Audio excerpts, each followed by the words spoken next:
Welcome to special analysis. నేను రమా మండవ. ఈరోజు అనాలిసిస్లో భాగంగా మనం తీసుకోబోతున్న టాపిక్ ఏంటంటే తారక్ జగన్మోహన్ రెడ్డికి ఎందుకు నో చెప్పారు అని చెప్పి నేను ఒక టైటిల్ పెడతాం జరిగింది. ఆ అంశం మీదే మనం డిస్కస్ చేయబోతా ఉన్నాం. ఇక్కడ చూసినట్లయితే కేతిరెడ్డి ధర్మవరం ఎక్స్ఎమ్మెల్యే కేతిరెడ్డి ఒక ప్రైవేట్ ఇంటర్వ్యూలో మాట్లాడుతూ కొన్ని సంచలన అంశాలు లీక్ చేయడం జరిగింది. ఏదైతే జగన్మోహన్ రెడ్డి తారక్ను జూనియర్ ఎన్టీఆర్ రాజకీయాల్లోకి తీసుకురావాలని చాలా సీరియస్గా ట్రై చేశారు. ఈవెన్ ఆయన రాజకీయాల మీద ఆసక్తి లేకపోయినా సరే కనీసం వైఎస్ఆర్సీపీకి మద్దతు ఇవ్వాలని ఆయన కోరడం జరిగింది. బట్ జూనియర్ ఎన్టీఆర్ అందుకు ఒప్పుకోలేదు అని చెప్పేసి జూనియర్ ఎన్టీఆర్కి సంబంధించి అండ్ జగన్మోహన్ రెడ్డి ఆయనతో సంభాషణకు సంబంధించి కొన్ని అంశాలను లీక్ చేయడం జరిగింది. ఇది ఒక ఆసక్తికరమైన పరిణామం. ఎప్పుడు కూడా జగన్మోహన్ రెడ్డి జూనియర్ ఎన్టీఆర్కి మధ్య పెద్ద అంత గాఢమైన స్నేహం లేకపోయినప్పటికీ because of Kodali Nani, because of Vamsi ఇలాంటి వాళ్ళ కారణంగా జూనియర్ ఎన్టీఆర్ని ఆ పార్టీ కూడా ఓన్ చేసుకుంది. టీడీపీ క్యాడర్లో కానీ, నందమూరి అభిమానుల్లో కానీ, అదేవిధంగా ఎన్టీఆర్ అభిమానుల్లో కానీ వీళ్ళందరిలో సీనియర్ ఎన్టీఆర్ వీళ్ళ అభిమానుల్లో తారక్ మీద కొంత ఏదైతే ఆ గ్యాప్ పెరగడానికి కారణమే అయిన అంశం ఏంటంటే వైఎస్ఆర్సీపీ జూనియర్ ఎన్టీఆర్ను ఓన్ చేసుకోవడమే. అన్నిసార్లు వైఎస్ఆర్సీపీ ఆయన ఓన్ చేసుకుంటా ఉన్న సమయంలో ఎక్కడా కూడా తారక్ దాన్ని ఖండించే ప్రయత్నం చేయాల. ఈయన డ్యూయల్ రోల్ ప్లే చేశారు కొన్ని అంశాల్లో. ఆ విషయంలో మాత్రం తారక్ నేను ఈ విషయంలో అయితే ఒప్పుకోను. ఎందుకంటే తారక్ ఎప్పుడు కూడా కాంకరెంట్గా మాట్లాడతారు కొన్ని అంశాల్లో. ఆయన ఎప్పుడు ప్రెస్ మీట్ పెట్టినా టీడీపీకి సంబంధించిన ఏదో క్వశ్చన్ ఆయనకి రైజ్ అవుతుంది. ఎన్నోసార్లు ఫేస్ చేశారు ఆయన. నిర్భయంగా చెప్తారు తను అనుకున్న దాన్ని. ఏం చెప్తా ఉంటారు తారక్ ఎప్పుడైనా సరే, తనకు రాజకీయాలతో ఇప్పుడు ఎలాంటి సంబంధం లేదు, నా కెరీర్ మీదే నేను ఫోకస్ పెట్టాను, నా కెరీరే నాకు ఇంపార్టెంట్ అని చెప్తా ఉంటారు ఎప్పుడు కూడా. అలాంటప్పుడు పొలిటికల్గా తన పేరుని అప్లిఫ్ట్ చేస్తూ ఉంటే, పొలిటికల్గా తన పేరుని అటు లోకేష్తోనో చంద్రబాబు నాయుడుకో పెట్టి కంపేర్ చేస్తూ అనేక రకాలుగా విమర్శిస్తూ ఉన్నప్పుడు వాళ్ళని తన పేరు యూజ్ చేసుకుని అటు వైఎస్ఆర్సీపీ లబ్ధి పొందుతుంది అనుకున్నప్పుడు తన పేరు యూజ్ చేసుకుని చంద్రబాబు నాయుడు లేకపోతే లోకేష్ ప్రత్యర్థులు లాభపడుతున్నారు అనుకున్నప్పుడు దాన్ని ఖండించాల్సింది తారక్. ఏ టైంలో అయితే ఖండించాలో దాన్ని ఖండించకుండా మౌనంగా ఉన్న కారణంగానే తారక్ కొన్ని విమర్శలను మూటగట్టుకోవాల్సి వచ్చింది. ఏదైతే చాలాసార్లు, ఎందుకంటే తారక్ అనే అతను ఒక వ్యక్తి లేకపోతే ఈరోజు కొడాలి నాని కానీ, వంశీ లాంటి కానీ ఇలాంటి వాళ్ళకు పొలిటికల్ కెరీర్ ఉండేది కాదు. అది అందరికీ తెలిసిన విషయమే. రికమెండ్ చేసిన తారక్, హరికృష్ణ అయినా బీఫామ్ ఇచ్చిన చంద్రబాబు నాయుడే. వాళ్ళకి ఆ గ్రాటిట్యూడ్ కూడా ఉండేది కాదు. పార్టీ నుంచి ఎగ్జిట్ అయిన తర్వాత వాళ్ళు మాట్లాడిన భాష కానీ, పశువుల కంటే హీనంగా వాళ్ళు బిహేవ్ చేసిన విధానం కానీ చాలా సందర్భాల్లో మనకు తెలుసు. మాటకు ముందు వీళ్ళు మాట్లాడే ప్రతిసారి జూనియర్ ఎన్టీఆర్ పేరుని తెర మీదకి తీసుకొచ్చేవాళ్ళు. లోకేష్ కోసం చంద్రబాబు నాయుడు జూనియర్ ఎన్టీఆర్ని తొక్కేస్తున్నారు అన్న ప్రచారాన్ని తెర మీదకి తీసుకొచ్చేవాళ్ళు. ఇక వీళ్ళకి తోడు సొంత తారక్కి సంబంధించి ఆయన సొంత మామ ఉన్నారు, నాన్న శ్రీనివాస్. ఆయన 2019 ఎన్నికల కంటే ముందే వైఎస్ఆర్సీపీలో చేరారు. వైఎస్ఆర్సీపీలో చేరడమే కాదు, లోకేష్ మీద టికెట్ ఇస్తే మంగళగిరిలో ఆయన ఓడిస్తానంటూ తొడగొడుతూ సవాల్ చేశారు. మరి తన సొంత మామ వైఎస్ఆర్సీపీలోకి వెళ్తుంటే ఎందుకు జూనియర్ ఎన్టీఆర్ ఆపలేకపోయినారు? ఆ మాత్రం కమాండ్ ఆయనకి లేదా అన్న చర్చ కూడా అప్పట్లో జరిగింది.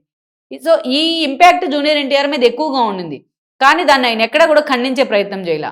తన సొంత మేనతన్ క్యారెక్టర్ అసోసియేషన్ చేసిన, లోకేష్ పుట్టుకను అవమానించిన, చంద్రబాబు నాయుడు కన్నీళ్ళకి కారణమైన ఆయన ఖండించలేదు అంత సీరియస్గా. అదే సమంతకి మీద కొండా సురేఖ కామెంట్ చేసి అందరికన్నా ఫస్ట్ స్పందించింది జూనియర్ ఎన్టీఆరే. అంతేకాదు చంద్రబాబు నాయుడిని 52 రోజుల పాటు జైల్లో పెడితే యాక్చువల్గా ఆ రోజు జూనియర్ ఎన్టీఆర్కి పెద్ద ఆయన మీద నెగిటివిటీ వచ్చేది కాదు వైఎస్ఆర్సీపీ నుంచి. ఇది కరెక్ట్ కాదని ఖండించే ప్రయత్నం చేయాల. దాన్ని ఎక్కడా కూడా ఇట్లాంటి పనులు చేయొద్దు అని జగన్మోహన్ రెడ్డి కనీసం ఒక వార్నింగ్ చేసే ప్రయత్నం కూడా చేయలేదు. అప్పుడు ఎలా ఉండేదో జూనియర్ ఎన్టీఆర్ ఒక చిన్న కామెంట్ చేసినా కూడా. కానీ జూనియర్ ఎన్టీఆర్ ఎక్కడా కూడా 52 రోజుల్లో ఒక మాట కూడా చంద్రబాబు నాయుడు అరెస్ట్ గురించి మాట్లాడలేదు. మొత్తం రాష్ట్రాలకు అతీతంగా, ప్రాంతాలకు అతీతంగా, దేశ విదేశాల్లో సైతం ఆయనకు మద్దతుగా ర్యాలీలు, నిరసనలు జరుగుతూ ఉంటే జూనియర్ ఎన్టీఆర్ ఎక్కడా కూడా దాన్ని ఒక్కచోట కూడా ఓన్ చేసుకునే ప్రయత్నం చేయాల. సరే, ఆయనకున్న ఇష్యూస్ ఏంటి, ఆయన గతంలో చంద్రబాబు నాయుడు వల్ల లేకపోతే ఇంకెవరి వల్ల అయినా ఎఫెక్ట్ అయ్యారనేది వాళ్ళ మద్దతుదారులు చెప్పే మాట. బట్ కారణాలు ఏమైనప్పటికీ కొన్ని విషయాల్లో జూనియర్ ఎన్టీఆర్ స్పందించాల్సి ఉంది. బట్ స్పందించాల్సిన టైంలో స్పందించలేదు. అయితే ఇక ఇదే సమయంలో ఆయన మౌనాన్ని కూడా వైఎస్ఆర్సీపీ చాలా అలుసుగా తీసుకుంది. అందుకే ఎన్నోసార్లు జూనియర్ ఎన్టీఆర్ని వాళ్ళు ఓన్ చేసుకున్నారు. మీరు అబ్జర్వ్ చేసినట్లయితే చంద్రబాబు నాయుడు పల్నాడు పర్యటనకు వెళ్ళినా, కుప్పం వెళ్ళినా జూనియర్ ఎన్టీఆర్ అభిమాన సంఘాల పేరుతో చంద్రబాబు నాయుడుకి వ్యతిరేకంగా నినాదాలు చేసేవాళ్ళు. జూనియర్ ఎన్టీఆర్ సీఎం అంటూ నినాదాలు చేసేవాళ్ళు. ఇది వైఎస్ఆర్సీపీ ప్లాంటెడ్గా చేయించిన అంశం. వాళ్ళు పవన్ కళ్యాణ్ని తిడతారు, చిరంజీవిని హక్కుని చేర్చుకుంటారు, లోకేష్ మీద బూతులు వేస్తారు, అటు జూనియర్ ఎన్టీఆర్ని ఓన్ చేసుకుంటారు. ఇది వాళ్ళకి నిజంగా పుట్టుకతో పెట్టిన విద్య ఆ పార్టీకి కానీ, ఆ పార్టీలో నేతలకు కానీ. జూనియర్ ఎన్టీఆర్ ఇది గమనించలేని చిన్నపిల్లోడేమీ కాదు. ఆయన సరైన సమయాల్లో మాట్లాడకపోవడం ఆయన చేసిన తప్పని అనుకోవాలి, ఖండించకపోవడం కానీ, మాట్లాడకపోవడం కానీ. అయితే ఇక్కడ అటు లోకేష్ వైపు నుంచి చూస్తే, చంద్రబాబు నాయుడు వైపు నుంచి చూస్తే, ఈరోజు పార్టీ అధికారంలోకి వచ్చిన తర్వాత అయినా సరే, అటు లోకేష్ గానీ ఎన్టీఆర్ ఫ్లెక్సీ కూడా పట్టుకున్నారు మొన్న ఆయన ఒక పర్యటనలోని. అదేవిధంగా ఆయన సినిమాలకు గానీ, ఆయన సినిమాలకు సంబంధించి 'దేవరా'కి గానీ, 'వార్ 2'కి గానీ, బెనిఫిట్ షోలకి, అదనపు షోలకి, అదేవిధంగా టికెట్ల పెంపుకు కూడా ఏపీ ప్రభుత్వం వాళ్ళు పూర్తి స్థాయిలో అనుమతినివ్వడం జరిగింది. అందుకు థాంక్స్ కూడా చెప్పారు ఎన్టీఆర్.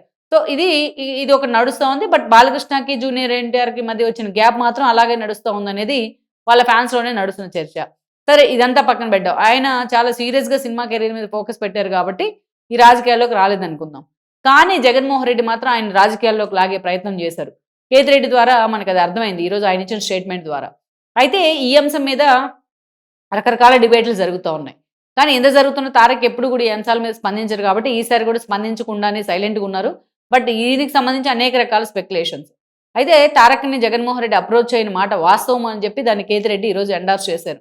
తారక్‌ని వీలైతే పార్టీలోకి మద్దతు ఇవ్వమని అడిగారు. వీలైతే ప్రచారం చేయమని అడిగారు. లేకుంటే తన నవరత్నాల కార్యక్రమానికి, తన సంక్షేమ పథకాలకి బ్రాండ్ అంబాసిడర్‌గా ఉండాలని కూడా జగన్మోహన్ రెడ్డి అప్రోచ్ అయ్యారు ఎన్టీఆర్‌ని. కానీ చాలా సున్నితంగా ఆయన దాన్ని తిరస్కరించారనేది మనకున్న సమాచారం. తిరస్కరించకపోయింటే ఈరోజు నిజంగానే జూనియర్ ఎన్టీఆర్ మీద చాలా వ్యతిరేకత పెరిగి ఉండేది. ఈ విషయంలో మాత్రం జూనియర్ ఎన్టీఆర్ చాలా స్మార్ట్ ప్లే చేశారు. నిజానికి గతంలో మనం చూస్తే సినిమా టికెట్ల పెంపు వ్యవహారంలో జగన్మోహన్ తీసుకున్న నిర్ణయానికి ఇండస్ట్రీ మొత్తం కూడా చిరంజీవి అందరినీ, సినిమా పెద్దలు రాజమౌళి దగ్గర నుంచి కోటాల శివ దాకా, ప్రభాస్ దగ్గర నుంచి అటు అందరి దాకా తీసుకొని వచ్చారు రాజమౌళి. ఆ రోజు అందరినీ వీళ్ళంతా వెళ్ళారు. చిరంజీవి అందరినీ లీడ్ చేశారు. అయితే ఆ రోజున ఆ భేటీకి జూనియర్ ఎన్టీఆర్ కూడా రావాలి, అనవసరమైన నెగిటివిటీ తన మీద వస్తుందనే ఉద్దేశంతోనే జూనియర్ రాలేదు అన్న ప్రచారం. మహేష్ బాబు కూడా వచ్చారు ఆ రోజు. ఆ జూనియర్‌కి సంబంధించి ప్రచారం జరిగింది. సో ఈ విషయంలో మాత్రం జగన్మోహన్ రెడ్డి తరపు నుంచి ఎన్ని కామెంట్స్ చేసి తన రాజకీయాల్లోకి వాళ్ళు లాగే ప్రయత్నం చేసినా, వంశీ లాంటి వాళ్ళు, కొడాలి నాని లాంటి వాళ్ళు, జూనియర్ ఎన్టీఆర్ మాత్రం చాలా కాంకరెంట్‌గా ఉన్నారు ఈ విషయంలో. ఎక్కడా కూడా జగన్మోహన్ రెడ్డి చేసిన ఆఫర్స్‌కి ఆయన అంగీకరించలేదు. ఈవెన్ ఆయన బీజేపీ కూడా ఆయన మీద ఫోకస్ పెట్టింది. అమిత్ షాతో కూడా భేటీ అయ్యారు ఆయన. అయినా కూడా వాళ్ళు ఎక్కడ పొలిటికల్ అప్లిఫ్ట్ గానీ, పొలిటికల్ చాయిస్ గానీ ఆయన తీసుకునే ప్రయత్నం చేయలేదు. అందుకు ఆయన్ని అభినందించొచ్చు.